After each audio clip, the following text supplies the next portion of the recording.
Hello, everybody, and welcome back to another episode of the Pink Print Podcast. We're your hosts. I'm Kat Filpi. And I'm Gio Ingletto. And today we're going to be really diving deep into spirituality, the importance of it, how you can use it as a tool when grieving or when feeling any emotion, and how it pertains to stepping out of victimhood. Let's go. Let's get down to business. By spirituality, I think that we mean is you need to look inside and do the emotional inner work and how important it is. And there's so many different resources and ways that you can go about it. And I'm going to share what me and Kati do, but how it really helps us look within. And it does help us step out of victimhood and become stronger. And how important this work really is, although it is not easy, it's like vital almost for us to grow. So I think some things that you can do, and I think a combination of all of this is ultimately the best. Me too. Because not one thing is going to fix everything, but using all these tools as what they are to help you better is the best. So even if you like to do traditional therapy, I think that's a great way, if that works for you, to start opening up and starting to look within and seeing what are really deep-rooted issues that you may have. And like it or not, we all have them. Or there's astrology. Specifically, me and Kati have a great astrologer, and she does Kabbalistic astrology. So the way that she interprets the chart is a little bit different. There's also theta healing. Then we speak to like another energy healer, aura healer kind of person. There's so many ways to go about it. But again, I think a combination is the best. Mm-hmm. But wherever you want to start, wherever you feel comfortable starting, I think is the best place to get started. Yeah. But can I say one thing? Of course you can say whatever things. When you're considering all these options, ultimately, you're going to go to this person with some sort of problem, right? And it can be any problem, big or small. The hardest thing you've been through is the hardest thing you've been through. Once you start using these forms of healing, you're going to see what the deep-rooted issue is. You're not going to go in knowing what the deep-rooted issue is, which is what's so important. And you're not going to figure it out by yourself. I'm sorry.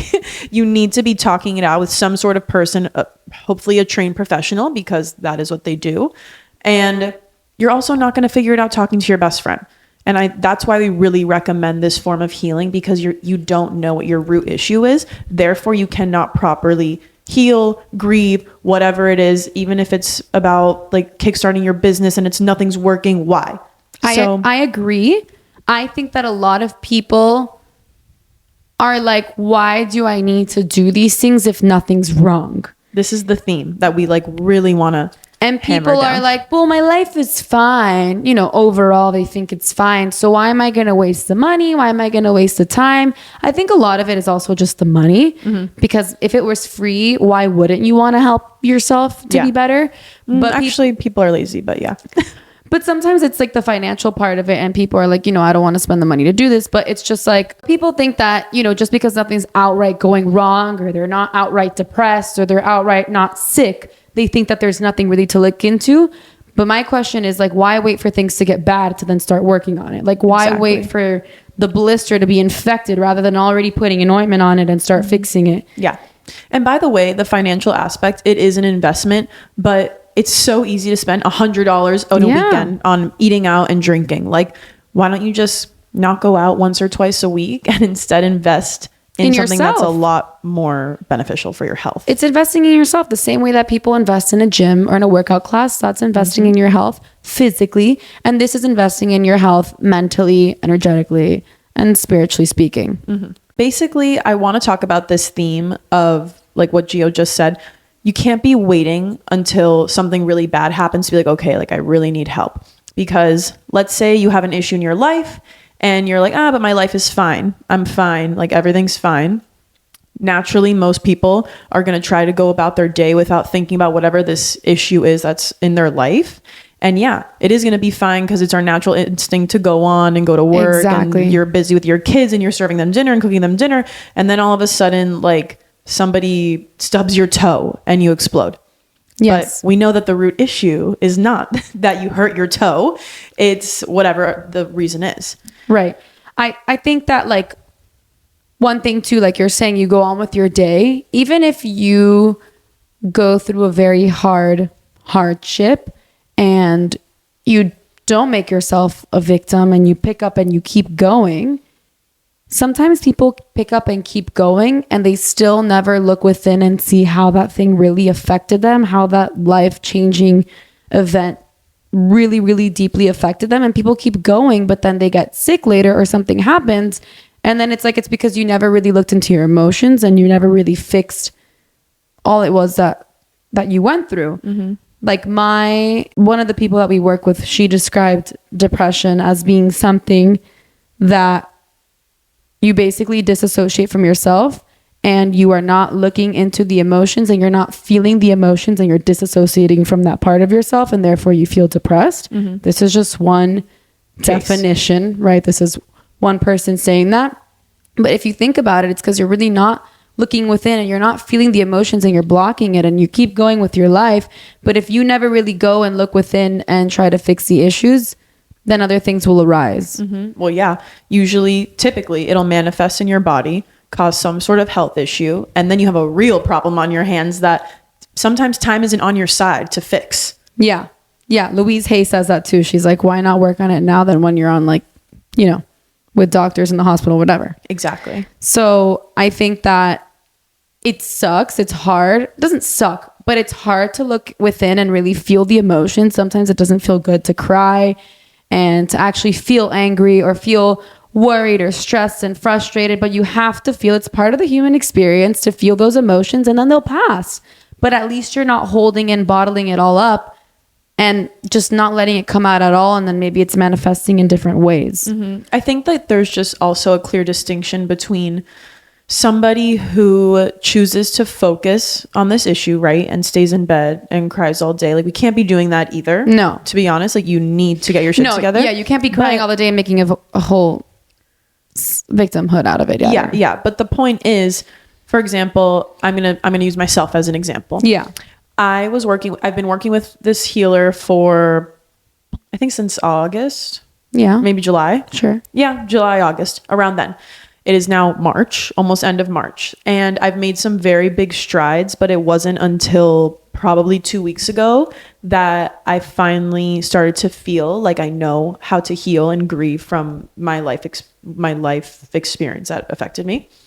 And this is because I've been working with her and I have been doing the work that I need to do, but it's my natural personality to be positive, focus on the good, get up, work out, go to work. And I don't even have time to think or cry or do anything that I need to do, which is not helpful for me. And again, like we said, the body keeps the score, and this is manifesting in different places in my body. Yes. Something hurts, something doesn't feel good. And that's all because I have all this stored trauma that has no way of getting out. Like sometimes my throat will hurt, and that literally means that I'm not speaking and I'm not expressing how I feel.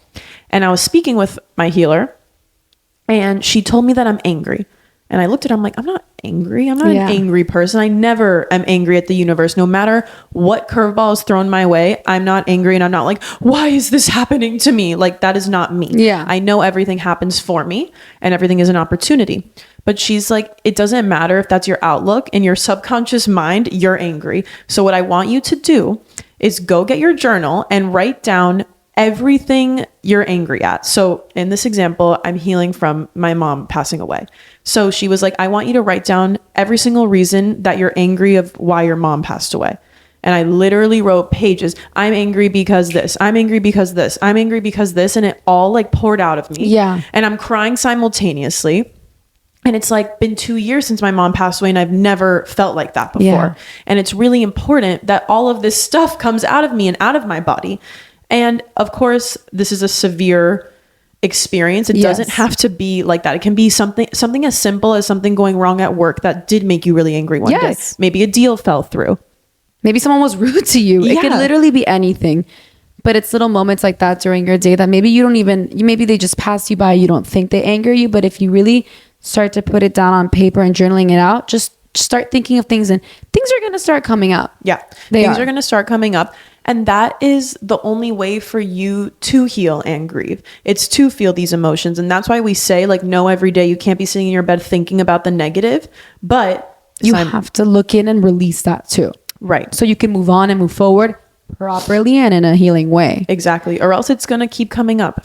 I want to mention this again because I would tell her like certain things that would make me really upset about my mom, and not about her, like about the situation of her passing away. And I would tell her, like, when I think these thoughts, I pretty much just shove them back down my throat. And I'm like, oh, but whatever. We're in the present. This isn't happening. Everything's okay now.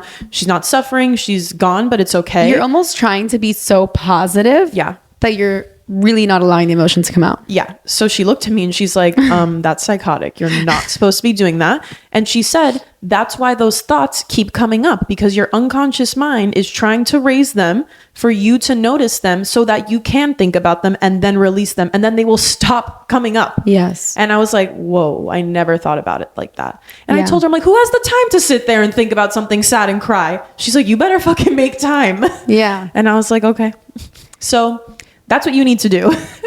Yeah, I think it's also just little things. Like, for example, I'm going to share, for me, I have historically gotten many UTIs. It's something that you think like, oh my God, it's just a UTI. It's very common. Many girls get it. You can get it from like not drinking enough water. But I started to pay attention, and I think, like Kathy said, the body keeps a score. Pay attention to things that happen in your body because it is related. I believe that it is related to how you're feeling, and it does manifest like that. So I was like, this is happening a little too often for it to be physically normal, because physically I'm drinking water, physically I'm doing all the things that you have to do to prevent getting a UTI.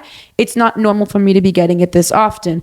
Now I looked into it, like, what does it mean spiritually? And basically something that came up, wow, I guess it's anger over here, but something that came up is anger for me. Would I have known that just going about my life and getting the UTIs and taking the antibiotics and thinking it's going to get fixed? It's like putting a Band-Aid over it, but it's inside. It's the root issue. And that's why it keeps arising and it keeps coming up. And that's why it's a thing that throughout my life, now that I think about it, I've gotten them since I was very young. And it's like very young. It's like, you know, people say pee after sex. I wasn't having sex when I was 11. Yeah. You know what I mean? Like, it's just, if you look, then it's like, wow, so angry about what? What are you angry about? And then it's like, putting the blame on others. That's another thing. And sometimes you're like, I don't blame others. I think I'm a very responsible person and I take responsibility in my life. But it could be the most minor things on your day to day. Like, I'm going to use a stupid example, but like, oh my God, Ricky, if you hadn't cleaned your dish last night, I wouldn't have to be cleaning it this morning. Yeah. That's such a stupid, like, day-to-day mundane activity, but it's putting the blame on somebody else. I'm using this very silly example, but then you need to start looking at the root of it, journaling it out and seeing what emotions are coming up and why you're feeling like that, and really clean that up so that you really fix it from the root. And then I think that it will not manifest physically. Yeah, I agree. And also you can stop destroying your fucking gut flora every time you take an antibiotic for your UTI. And something it's like, how many antibiotics have I taken? Like, it's not helping, and you're putting all that shit into your body and it's not fixing the root problem. Because you keep getting a UTI. Clearly I'm angry and I need to release it. Yeah. And then I was thinking about it and I was like, wow, I don't consider myself an angry person, right? But then you start thinking of situations, and I started to realize, now that I had that conversation with her, the thing is, it opens a whole other world for you to start thinking. Yeah. Right. And then I was like, wow, actually, all these times that I thought I was anxious, I don't think it was anxiety. I think it's anger. Every single time that I feel frustrated, it's not frustration, it's anger. So it's like I'm now reevaluating all the emotions I feel. And it's like, I didn't think I was an angry person, but actually the things that I'm actually feeling, I was misnaming into some other emotion, but actually it was most likely anger, which is why we keep going back to it, and why this clearly seems to be the manifested issue here. But it's anger. Would I have known that before? No, because I don't think I'm an angry person. I don't come off as angry. I don't think I feel anger, but clearly I do. Yeah. And it opened my eyes to that, which is why people who are like, oh, nothing's wrong, I don't need to do anything. But it's like, maybe you get headaches all the time, and just having the conversation and opening up to it and just switching your mind to thinking like, oh, actually, maybe I am. Now I can journal about that and I can release that. Had I not maybe looked into it and not noticed these little things that were affecting me and thought everything was fine, I probably never would have realized that I'm angry about so many things and never released it. Yeah. And it just keeps accumulating, I think, over time, and can only get worse. Right. And similarly for me, I was having this chronic pain, nobody laugh, in my left butt cheek. So Nobody laugh. Let's take it. Yeah, literally. Nobody. The only person that can hear this right now is laughing. Let's take it back a notch. This happened and I went to see a doctor. I got an x-ray, I got an MRI, and he was like, just don't do anything. You're going to be fine. It's like a partial tear in your glute. I take it to another radiologist, a family friend. She's like, yeah, it's not a big deal, blah, blah, blah. 2 years later, still wasn't feeling good. And I'm like, okay, but all the doctors have said it's not a big deal. And I wasn't working out when they told me to stop working out, and I'm still getting this pain, but it's not every single day. It like flares up. And I started to think about it once I was reflecting with my healer, and I was like, wow, like we've said on the podcast before, I'm such a people pleaser, right? Yeah. I've been working on it. And it's no secret. It's no secret. No, but I was gonna say it's no fuck, what's that phrase? Whatever. We're gonna keep going. But I looked into Louise Hay's book, Heal Your Body. What does it mean when you're having butt cheek problems? No, she's very specific. She has lots of things left in the book. Buttock. Yeah. Okay. It means I'm giving up my power. And you are when you're people pleasing. Sorry. Yeah, exactly. Mind blowing. It means you're giving up your power, and it's like you're not standing strong in yourself, and you get a pain in your left butt cheek. And that's exactly what was happening for those past 2 years until this year when I realized my pain is magically gone. But it's not magically gone. Yeah. No, it's not magically gone. It's just that you've realized and you've worked on. And when we say work on, we mean like actually making the changes. Mm-hmm. You've noticed that you're a people pleaser and you've started to put boundaries. Yeah. And practice that and say no, which is why you're no longer being a people pleaser, and therefore you are working on the issue. And that's why it's no longer manifesting physically. Yeah. And when it does hurt, it's like insane how intuitive you can be with specific body parts of yours. Yes. That now when I know that if it does start to hurt, it's like, whoa, you got to like prioritize yourself right now. It means that you're giving too much energy to others. And then you can really go back and analyze. And the thing is that maybe it's not that it's never going to happen again, but at least you're aware of it and you know what is causing it. Mm-hmm. It was so interesting because another thing she said about the UTIs was that I need to, what did she say? She said I need to also not only like release this anger, but then have this like self-confidence, self-love, and stand my ground and stand up for myself and what I believe in. But she says, don't stand up from a place of anger, stand up from a place of love. And that's another thing, because I was thinking since it was associated to anger, I was like, you're right. Every single time I do stand up for myself, it's from a defensive standpoint. Totally. Like every single time somebody tells me something, I almost, if I get really rattled, I almost want to cry, not out of sadness, but out of like anger that I start to clench my teeth and I'm like, don't cry, we're in a social setting. And let's face this, not like this. And I literally, it's just so funny how the world works and how the world will literally force you to face whatever it is you need to work on. That happened to me today. So it happened to me today because I had this session with her and she said, you know, you have this anger, you need to stand your grounds. And I'm like, but I think I am standing my ground. And she's like, think about it with everyone. Think about it with your boyfriend, your mom, random people at work, your family. And you really need to start analyzing. This is why the work means whatever it is, you need to start analyzing in all aspects of your life, every little detail, and see where it comes up and see the pattern. But okay, she goes, you know, think about where you need to stand up for yourself and do it from a place of love and compassion for yourself, for your worth, not out of defensiveness and angry. And I go, okay, I don't know. I don't think there's anywhere. An hour later, I go to lunch at my family's house. Everything's fine and dandy. And my cousin's boyfriend shows up and is like, makes a comment about work. I almost wanted to kill him. I literally almost like that crying sensation. Well, this has to do, which we're going to do a real estate episode a little later, but it has to do with that and this huge settlement that just happened with the National Association of Realtors about whatever. And he goes, so basically he sits down at the table and he goes, ha, so your job's fucked, right? I was like, oh my God, keep your cool. The tears were like wanting to come out of anger. And I was like, no. This is literally an example of the world telling me to stand up for myself. And I was like, come from a place of love, be diplomatic. You did? Be educated. And I was like, I responded. Obviously, like, I don't want to respond like a wimp. You know what I mean? It's not like you're not responding strong, but I really tried hard to not come off as angry, although it did make me angry. And it's just crazy how, like, an hour after a conversation, the world will be like, all right, let's practice. You know what I mean? No, it's true. That happened to me today too. I kind of want to share my situation. Sure. But I haven't faced it yet. So maybe you can provide. This is just a tangent, but I think all the women will appreciate it. Okay. And I was talking to my best friend about it. I was just on a trip with her and I was like, I don't know what to do in these situations. Okay.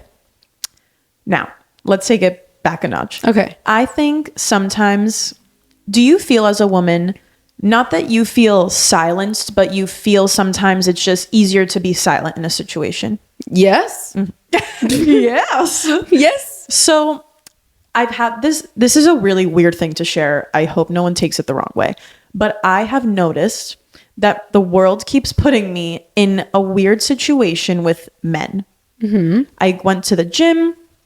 I did sweat 440. I don't know if people know what that is. Basically, it's a workout class. You're in a group and you do circuits like with a group at a time. Usually I've never been the only woman. I get placed in a group with only men one time. Okay. There is a fucking old bald man and fat bald old man in my group. He's like talking to me, and at first I'm like, do I know you? Like, why are you? It's 7 a.m. also.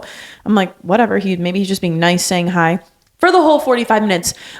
Good job, Kat. Like, let's go, Kat. Come on, Kat. You could do another round. I'm like, shut the fuck up, bitch. Stop talking to me during my workout. And you tell me you're not angry. Yeah, exactly. This response. Well, because this was the first of like 5 instances in 1 week. This happens. This man's talking to me my whole workout. I'm like, first of all, don't fucking look at me. You're 65 years old. You're a fat fuck. Oh, bald, old. I don't give a fuck. Like, talking to me. Like, do not talk to me. Okay. And then I'm just at the gym, and at the end of she tells me she doesn't think she's angry. At the end of the workout, I was towards the end, I was like, I've had enough. Like, I'm going to tell this fucking guy to stop talking to me. I don't care if you're trying to be nice. You should not be ever talking to a girl my age while I'm in a sports bra working out. Okay. And I can wear my fucking sports bra to all you men who are like, well, you shouldn't have worn that. Fuck you. So I'm angry at the men today. Journal it out, bro. I'm going to journal after this segment. Also go on a run, go play tennis, go play kickboxing. Well, I can't go to a workout without being harassed. So am I supposed to? And so that's the first instance, right? And what would you have done? Would you have said something to the man? Or at the end, I was like, I didn't say anything. The people pleaser in me would have gotten like angry and probably not said anything. I didn't say anything. And then I'm just like, but now what? He's going to keep doing this to other girls? Then this one really killed me. I'm at the airport at 6 a.m. getting my bag checked curbside. She's not a morning person as much as she should. She's not a morning person. I get my bag checked curbside. And the man ends the exchange. I'm like, oh, like, so, thank you so much. Like, I give him a tip, whatever. I give him his tip. He goes, thanks, baby. Does that really bother you? That really bothers me. Okay, yeah. I'm not your baby. I can see how some people can be bothered by that. Well, I didn't say anything once again. And I'm not even going to say the other two. Does your throat feel clogged up? And today, oh, by the way, I stopped going to Equinox because this creepy man at the front desk. Oh my God. Gio, you don't even know the story yet because I haven't told you because it happened today. The creepy man, I stopped going to Equinox, fully stopped, canceled my membership because I didn't want to see this man anymore. He really freaked me out. Every time I'd walk into Equinox, he would want to talk to me for 35 minutes. I am walking to my workout because I can no longer walk into Equinox with my headphones in. I see this person running next to me, going like this. That's a little concerning. Going like this. If you can't see me on the video, waving their hand. I take out my AirPod. It's the fucking creepy man that works at Equinox. And I'm like, hi. Like, you're really running out of your way to get my attention. There's like personal space. There's time and places to say hi to people. You don't need to go out of your way. And he's like, oh, I haven't seen an Equinox lately. Like, do you still go there? I was like, no. And he's like, well, if you ever want to go, just let me know. And I literally put in my AirPod and continued walking. Like, so the whole point of all these stories is, would you have said anything? Should I be saying something? I think you should be saying something if it makes you so uncomfortable. And I want to know what people think, because as a woman, and I'm not trying to victimize our being amazing, a empowering gender, because I think we're the best people ever. But sometimes I'm like, it's just easier for me to not say anything, because like, what am I supposed to say? Right. I don't want to cause a ruckus, but like at the same time, it really pisses me off.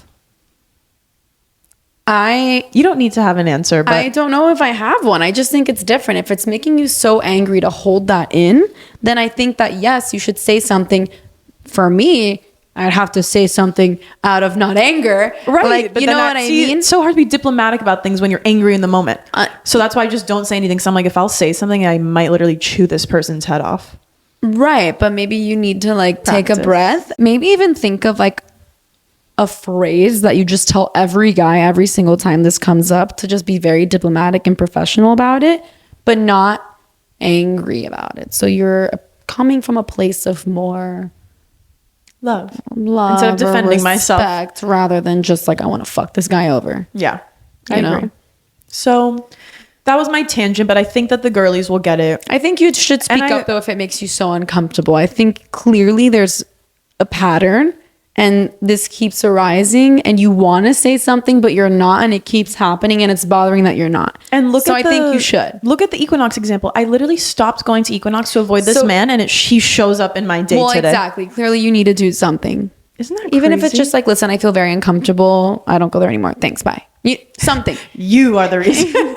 No, but something like that. It doesn't need to be too much. I think that like today, for example, even like my cousin's boyfriend who said something, I could have stayed quiet. Okay, I'll give you an example of what he did, because this has to do with men and staying quiet and how it's easier to stay quiet, but we're standing up for ourselves. This episode is taking a turn. Okay.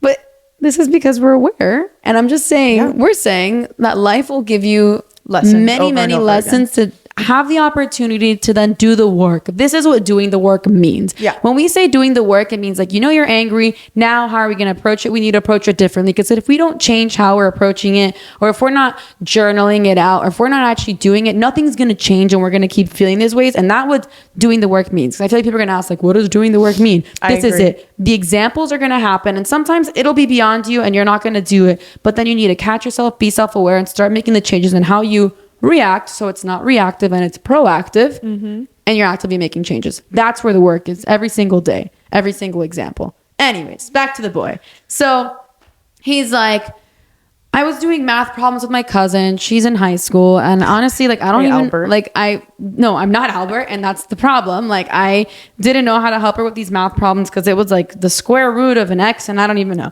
Okay, and then he's there and he's like, oh, you don't know how to do that, haha. Like, basically saying I'm stupid. For so fucking rude. Okay, but okay, stupid. And I was like, Ew. I was like, I don't need to. What am I going to argue with this 20-year-old? You know, like, I don't need to, as if I'm so much older, but I don't need to argue with this little stupid college grad, right? Few moments later, where'd you even go to school?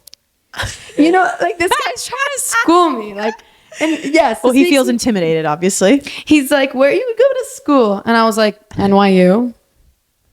It's a hell of a college, all right? All right, NYU. Clearly you see the guys like trying to go, but what you study? I was like, hold on. And I'm saying like, this is me like not trying to like, I'm not going to argue with this guy. Yeah. Like you're not going to go out of your way to like argue because it's annoying. And I was like, liberal studies. You're like, ha, makes sense. I didn't even touch that. I don't think I dropped out. Like, I mean, might as well. If I told him I dropped out, he'd be like, you're a bum. You live under a bridge. Because at that point, like, it would have done nothing to say that, you know? And I was like, I, in that situation, did not stand my ground. I wasn't like, oh, well, you know, because I don't want to be emotional and give in to this anger. So I feel like sometimes you don't say something. Yeah. Now, today, when he was like, haha, your job's going to get fucked in front of the whole table, which, mind you, could have been a very humiliating experience. I'm proud of myself that I did stick up for myself. Yes, I was angry, and I think that I try to control it as much as I can so it wasn't coming from a place of anger and a place of like, let me stand my ground. Because had I stayed quiet, it would have made me feel worse. Yeah, like I would have just been like, shut the fuck up, you pussy ass bitch. What do you do? Well, right. I put him in his place, but like the other day... I'm so diplomatic and regal. Kate Middleton could never. No, but like last time I didn't put him in his place. Maybe it wasn't worth it. But like this time I was like, now it's only so far. And I did say something. Because you're saying, should I say something or should I not? And I think that sometimes it's definitely worth it. And I feel so much better that I did. Yeah. I think it's badass now. Exactly. Guy was quiet at the end. Fuck. I'm going to start. Well, I think if you can come from like, a place. Fuck you like that. Because that's an emotional, angry, reactive way. Gio's like, so you aren't ready to respond yet. No, you are. You just need to respond. I need a journal. You can't respond reactively, like as if these things are happening to you. Yeah. You have to take it as an opportunity to be proactive. Exactly. Guys, it's really hard to do. It really is. No, it is. It's not going to happen all the time, but no, but we're literally, not God, by but the literally, way. like this happens. So it's like, boom, she literally says to fix your UTIs, get rid of the anger, start standing up for yourself. And an hour later, this happens. And that's how it is. And that's what the work is. Yeah. To start looking in. And then people are like, oh, I have nothing to work on. But these little situations happen all the time. It could be this person. It could be the person at the dry cleaning that was rude to you. There's always little things, and they're going to make you feel a certain way. And that's the emotion that you need to heal. And that's the root. And then you start going back into it. And then that's it. And you can start looking back at your life. And if I think of like me not standing up for myself, I can think of in high school, I got a really bad UTI. It turned into a kidney infection. And what was I not standing up for back then? You can start noticing with my friends, socially. Back then, I was much more of a people pleaser. There's no doubt that that's why I would never say what I thought. I never stood my ground. I never defended myself. Yeah. I had like no self-worth, and I would just do things for other people to please them. And I never stood up for myself. Go back and you can start seeing how little things that you're like, oh, I just got a simple UTI, it's not a big deal. But how back then it's been happening, and it keeps trying to teach you to stand up for yourself until the moment that you're like, let's address this. Yeah. And I'm putting a stop to it. Yeah. No, I agree. And it's just like same thing with these people who, sorry, Dia, I'm going to have to call you out here because this is all I'm thinking about. She's like, I talked to you, I talked to your uncle, and my mom who passed away is her sister. Okay. Hard situation. So she's like, I talked to you, I talked to your uncle, I'm fine. This bitch has had a back injury the past 2 years, hasn't been able to work out. She keeps saying she's fine. She's not fine. Her back hurt. Like, it's manifesting as trauma in your spine, which is a very normal place for trauma to manifest.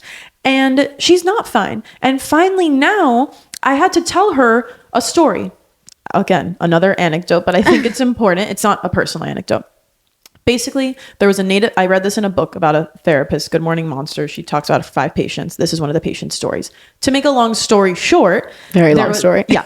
He was a Native American man. He got sent to like a Catholic concentration camp. They basically had to knock the indigenous out of him, which is horrible. Then his wife dies, then his daughter dies. Okay. All these horrible things are happening. And he's basically silent, has no emotions. He's numb to everything. He finally gets back to healing and getting back to his native roots, which is all dandy and amazing. He ends up dying from throat cancer. Throat cancer is one of the most rare and difficult diseases to get unless you are a chronic smoker. He got throat cancer because he repressed his feelings for so long. Actually, he wasn't allowed to feel them because he got sent to this camp where they would beat him every time he would speak. And he was not able to physically speak the words he was feeling or express anything or express any emotion. And that is why he passed away of throat cancer.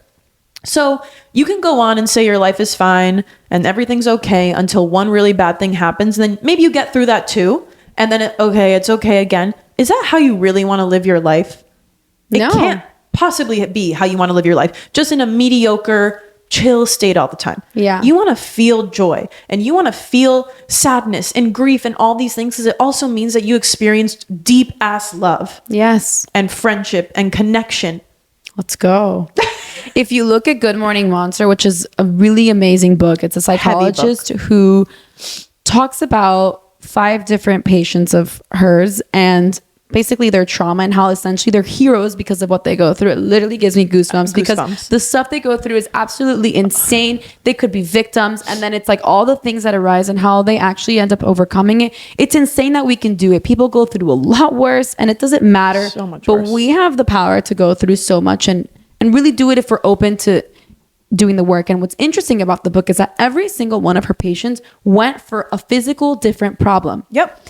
And they took years, because I want to say that this is not easy. And all the patients, sometimes they would go, then they would stop, and then maybe they'd stop going for 5 months, and then they go when they're ready, and they would all go for something physical. And then each session, that's what I'm saying, whatever it is, therapy, whatever healer you want to do, it's just so important to just open the book and go at your own pace and do it when you're ready. But why not open the book and start, Yeah.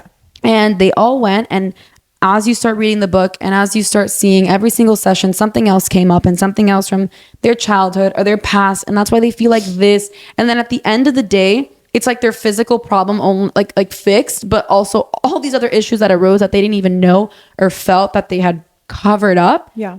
Also fixed. So it's just crazy how really no one ever thinks they have an issue. And then you go in and it's like you open a can of worms. Yeah, exactly. But it's the best thing, opening the can of worms. Yeah. No one wants to open the can of worms, but all these people, most of them ended up being very happy in the end because they did open that can of worms. Well, I think that the book even helped me heal. And like I said in the beginning, the hardest thing you've ever been through is the hardest thing you've ever been through. And that is like so valid. I'm not saying anything is harder than anything else unless you've gone through it yourself. But reading these stories genuinely made me feel like, whoa, like this is it's much worse. Every single story is so much worse than anything and every story I've is ever. so different. So different. And they're only 5 people. Like, yeah, in only like Canada, we were saying, like, imagine anywhere else in the world. But it's just like reading these stories. It's not that I'm comparing my situation to theirs. It's just that, okay, if they can get through this, that means I have the tools to get through this too. And the I'll power be to get through it. Yeah. Like, we do have the emotional power within us to get through it. Yeah. Although maybe we don't think at the moment we can, but we can all do it if we are putting some work into it. Yeah. I want to emphasize again that you have to do it when you feel ready for it. Don't feel forced, because someone's like, it's the same thing as like an alcoholic. You can't force them to go to rehab. You can't force someone to get better.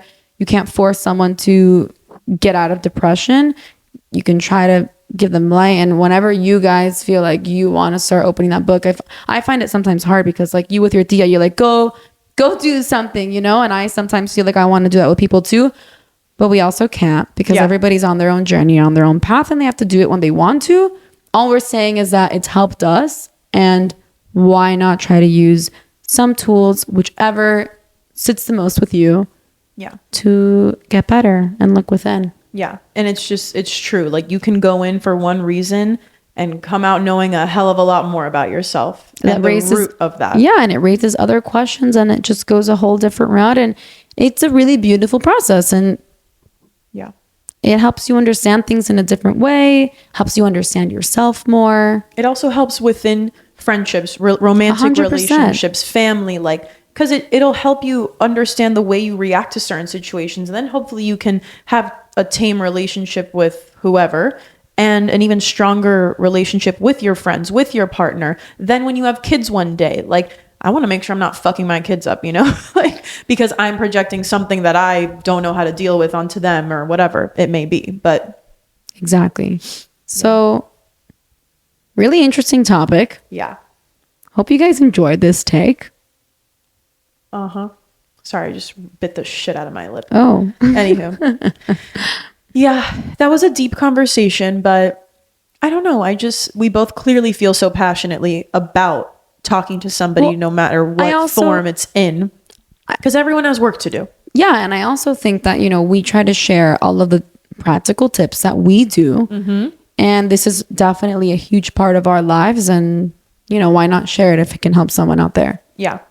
And I just want everyone to know, like, Gio and I are being so vulnerable in this episode specifically. And everyone knows I have a UTI now. Yeah. But it's just like, well, my point of saying that was just, it's okay to be vulnerable. And if you do have a problem, like, it's okay to find help and to talk to someone. And your friends and family are great resources.